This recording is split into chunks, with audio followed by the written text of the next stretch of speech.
Hello, everybody. Welcome to the second edition of Tuesday Tips. This is a weekly thing that I'll be doing from now on until um, at 1 o'clock every Tuesday, just to provide parents, teachers, students with tips that I've gleaned over the years that I think will help you and your child and your educational process be successful.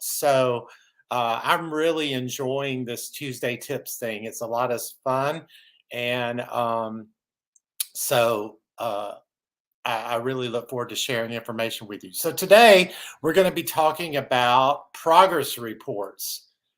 Believe it or not, it's hard to believe. It just seems like yesterday I was doing a lunch and learn on the beginning of the school year, and now it's already progress report time. And so many of your students, many of your children will have received their progress reports this week. Some may have gotten them about a week earlier, and some may be getting them in the next week. But the point is, right now is the time that you need to be evaluating where your child, where you are in the process and how everyone's doing.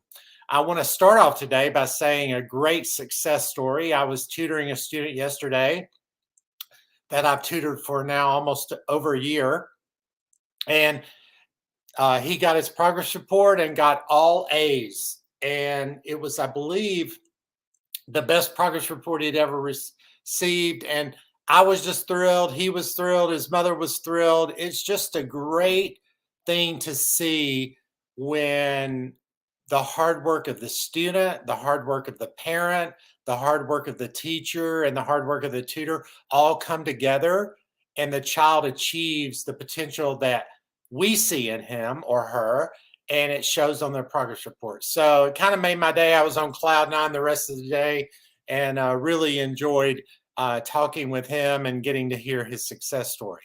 So that's the great side, right? But what if the opposite happened? What if your child receives a progress report and it isn't as good as you would like for it to be? Maybe it's below a standard that you expect, whether it's an A, B, C, D, F, whatever. If it's not what you expect and you know it's not what the child can do, then now is the time to address that. And I want to talk about three different ways that you can do that. And that's what Tuesday's tips ultimately come down to, is these three suggestions this week on what you can do if the progress report isn't what you hoped it would be.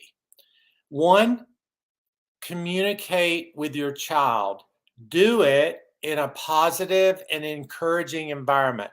The point of the progress report is to show you how they're doing. It's not a definitive end to the grade they're going to get in the course, or it's not a definitive the rest of the year is going to be a disaster or whatever. It is ultimately a progress report that shows you where they are. So communicate with your child, encourage, and be very positive in, okay, this is where you are.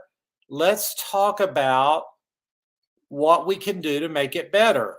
What are some things you're experiencing? Are you experiencing frustrations with not understanding in the classroom when the teacher is teaching? Is it frustrating that uh, a lot of people are trying to talk to you? There's too much distraction in the classroom.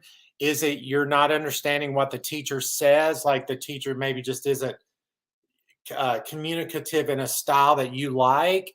Uh, Maybe it's you need to think about extra work after school, or maybe it's just talking to the teacher and telling the frustrations that you experience. Regardless, if you're communicating with your child and your child reciprocates and communicates back with you, you can zero in and pinpoint on what you think the concern might be, and you can start to address it. After that first step, my second step I would definitely recommend is speaking with the teacher. There may be a disconnect somewhere in what she's expecting, what your student is expecting, and ultimately it can be solved very easily by you speaking with the teacher via email, via text, via in person, which is my favorite, talking on the phone, whatever. you can maybe find that disconnect or find where the struggles are happening with your child and help correct it. For example, what if a teacher is giving classwork, homework, and then test, but on you, what you see with your child is just when the tests start, right? That can happen. But there's classwork and homework that make up a part of a student's grade that ultimately you would not have known about, right? So by talking with the teacher, learning how she organizes her classroom and how she organizes her procedures will help you to pinpoint what your child may or may not be doing or what your child may or may not need help with, right? And so again, clear, concise communication is the key.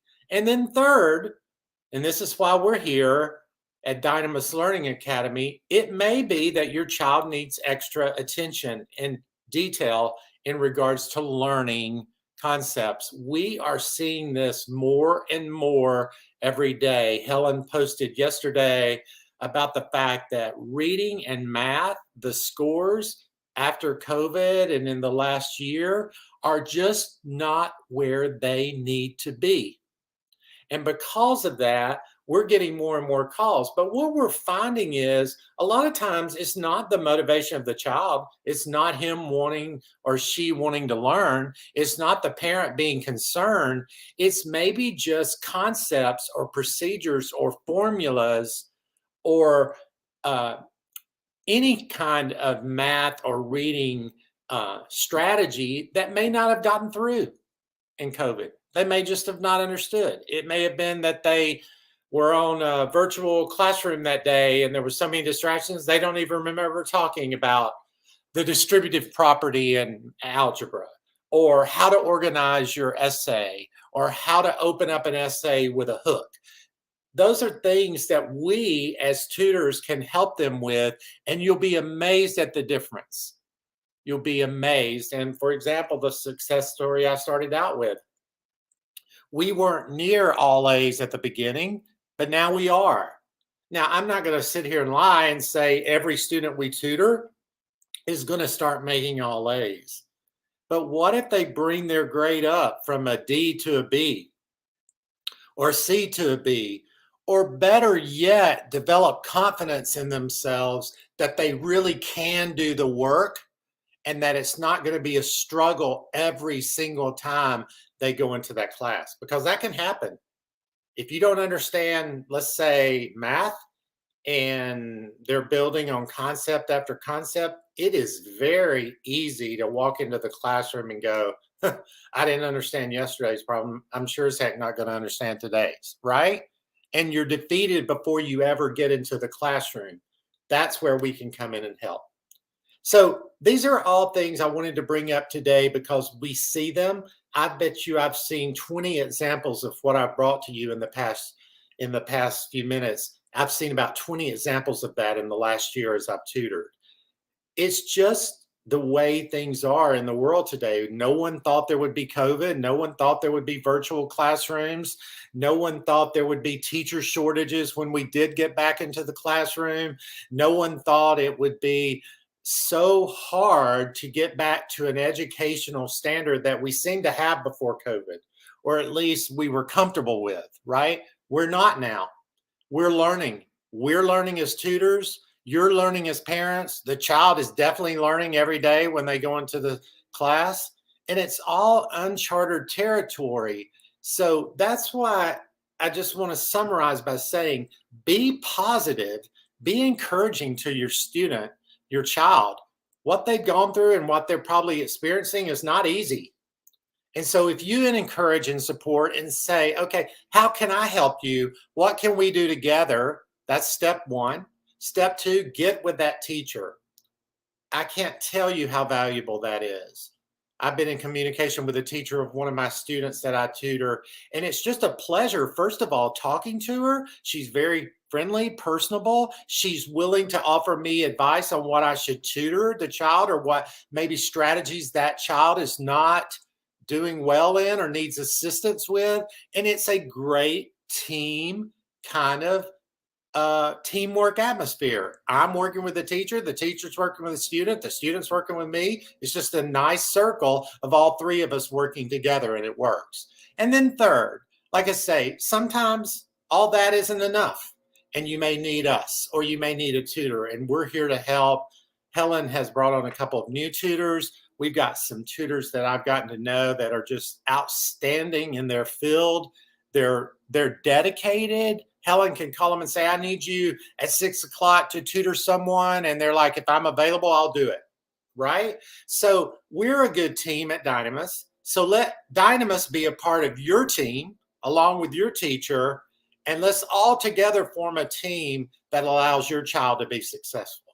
So Tuesday's tips: form a team. You and your child, you and your teacher, and then us, if you need us, we'll be part of the team as well. I've enjoyed speaking with you today. I hope you have a great rest of your Tuesday, rest of the week. The weather's beautiful outside. So I'll see you next time, and take care.